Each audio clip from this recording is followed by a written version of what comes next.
शशि भूषण जी, आपका ऑडियो हमने social media में देखा है, सुना है, आपने भी मैसेज किया है, हमको व्हाट्सएप किया है। आप और डॉक्टर शैलेंद्र पासवान जी के बीच में क्या है मामला, सो बताइए। डॉक्टर शैलेंद्र कुमार को 2 साल लगभग यहाँ पदस्थापित हुआ नर्सिंग होम खुला है, आशा नर्सिंग होम। आज तक न डॉक्टर को हम पहचानते हैं, न डॉक्टर साहब मुझे पहचानता है जी। न उसके खिलाफ में किसी भी तरह का कोई आवेदन या कोई फेसबुक या व्हाट्सएप या ट्विटर पर हमने लिखा है। लेकिन डॉक्टर कल हम लोग भारत की कम्युनिस्ट पार्टी मार्क्सवादी और सीपीआई के द्वारा बदलो सरकार बचाओ बिहार के नारा के तहत हम लोगों का जिला में कार्यक्रम था।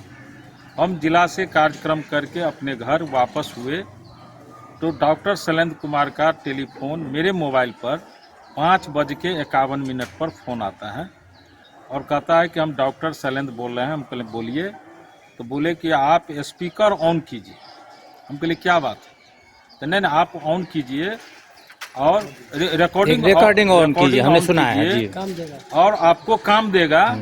हम बार बार पूछते रह गए, उसके बाद वह हमको बताए कि आप मेरे विषय में क्या लिखे हैं। बोले क्या लिखे हैं बताइए। हम तो कुछ नहीं लिखे हैं, तो लिख बताइए। 2 बार 3 बार रिपीट किया। उसके बाद बोला कि हम दूसरे डॉक्टर की तरह डॉक्टर नहीं हैं, हम तुमको जयनगर शहर में लटका के और तुमको मारेंगे, मार देंगे, इस तरह की धमकी दिया। हम बोले कि उसको कि गलत फहमी हो रहा है, गलत डायल हुआ, और उसके बाद वह अनाप शनाप और धमकी देना हमको शुरू कर दिया।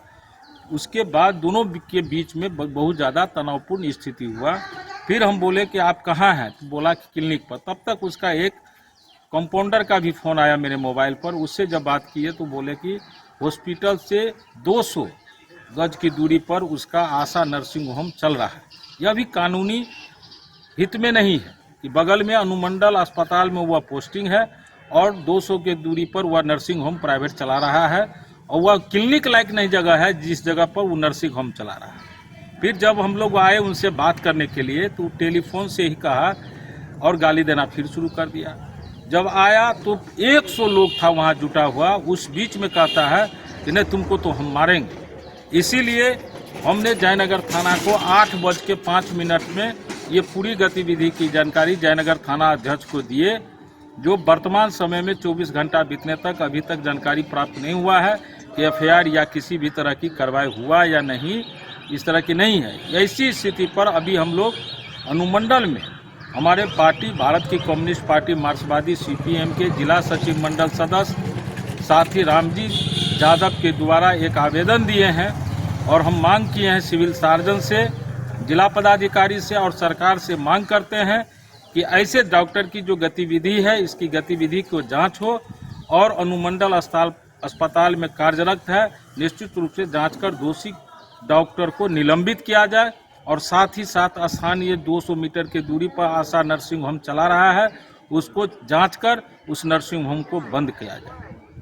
अभी आपको हॉस्पिटल परिसर में हम देख रहे हैं, अभी किस लिए आए थे आप? अभी वही डॉक्टर के साथ मेरे साथ जो दुर्व्यवहार किया है उसी के लिए हम आवेदन अपनी मांग पर सौंपने के लिए अनुमंडल स्तरीय प्रभारी को देने के आवेदन समर्पित किया है। आवेदन समर्पित। एक बार परिचय बता दीजिए आप। हम शशि भूषण प्रसाद, जिला सचिव मंडल सदस्य, भारत की कम्युनिस्ट पार्टी मार्क्सवादी जिला कमेटी मधुबनी। सर आप भी अपना नाम बता दीजिए हमको।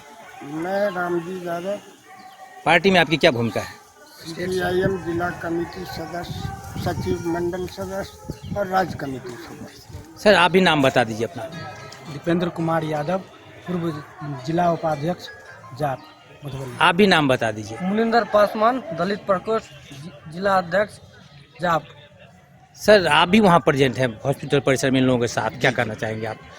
सर इसमें कहना है, ये 2 चीज़ हमको इसमें कहना है। एक चीज़ ये कहना है कि कल जो आंदोलन था बदलो सरकार बदलो बिहार बचाओ बिहार का जो ये कार्यक्रम था, इस कार्यक्रम के तहत यहाँ शशि भूषण जी और पार्टी से जुड़े हुए सीपीआईएम से जुड़े हुए लोगों की जो भूमिका थी, संभवतः यहाँ के जो कॉरपोरेट प्रस्त लोग हैं, जो मतलब औकात तो चौनी भर का नहीं है लेकिन आप समझते हैं अपने आप को अडानी अंबानी हम ही है, तो ऐसे लोगों के द्वारा टारगेट किया जा रहा है। नहीं तो कहीं भूमिका नहीं है इनकी कि उस डॉक्टर के खिलाफ कहीं कोई लिखे हो। हालांकि हमारा स्वास्थ्य के प्रति, स्वास्थ्य व्यवस्था के प्रति हमारी लड़ाई लगातार बनी रही है, लेकिन तो डॉक्टर का इनके ऊपर जो टारगेट हुआ है, मैं समझता हूँ संभवतः इसी वजह से हुआ है कि चूंकि ये लोग लड़ने वाले लोग हैं तो उसका आक्रोश इनके पास था। दूसरी बात कि जो सामान्य स्टूडेंट होता है उससे बेहतर होता है जो नीट क्वालिफाई करता है, जो IIT क्वालिफाई करता है। आप इनके ऑडियो से आपको लगेगा कि एक लेमन से भी बदतर इनका स्टेटमेंट होता है, बात करते हैं। तो मैं समझता हूं कि इसकी मेडिकल की भी सर्टिफिकेट की जांच होनी चाहिए। मैं समझता हूं कि कहीं से भी ये डॉक्टर बनने लायक और डॉक्टर कहलाने लायक ये आदमी नहीं है। तो जो मांग पत्र में समर्पित किया गया है वो तो है ही, और मैं समझता हूं कि इस पर कड़ी से कड़ी कार्रवाई होनी चाहिए, क्योंकि आने वाले खास करके बौद्धिक वर्ग के जो लोग हैं, इंटेलेक्चुअल लोगों को भी शर्मिंदित होना पड़ रहा है इस डॉक्टर की एक्टिविटी से, इसलिए इस पर कार्रवाई होनी चाहिए। सर, आप न्याय प्रक्रिया से भी संबंध रखते हैं, जी जी, अधिवक्ता भी हैं, जी, जी। तो आपके नज़र में 2 लाइन में जस्टिफाई क्या होना चाहिए? नहीं, उस पर कार्रवाई होनी चाहिए, FIR हो, जो हमने यहाँ से जो हम लोगों ने थाना को जो दिया है उस पर FIR हो और समुचित धारा में उन पर कार्रवाई हो, उन पर ये होना चाहिए। धन्यवाद सर। धन्यवाद।